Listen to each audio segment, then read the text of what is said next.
So update lang tayo dito sa garden, no. May mga bulaklak na yung mga lemon saka orange, yan, no. Panibagong mga bulaklak. Tapos yung mga rabbit ko, ayan, kumakain. Yan, no. Kita nyo, dami ng mga bulaklak, oh. Yan. Yung iba hindi ko pa na-harvest, yung mga bunga ng lemon, dami. Pero may mga bulaklak na uli. Ay, yung papaya doon, no. Ito kailangan nata na diligan. Paglinis dito sa labas. Update lang tayo dito sa garden. Dami ng bulaklak yung mga lemon. Tapos yung kahoy na ano, ito yung nalinisan. Yan, mga kalapati natin kumakain. Yan, pasok sa loob. Ito, sabi ko siya nakalbo. Yan, ano na yan. Ito rin, oh.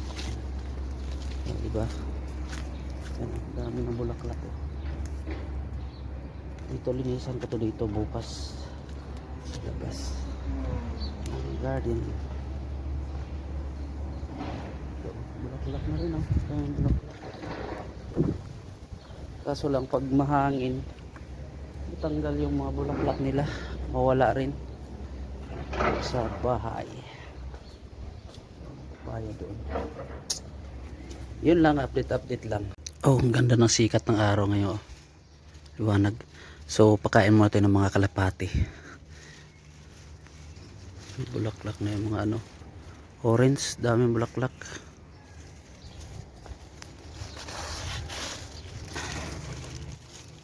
Ayan. Kulit nyo, ha. Dito sa labas ng garden, eh. Tapos ito, dami ng bulaklak, oh. Oh. Di pa nga na ito, eh. Harvest yung iba. Dami.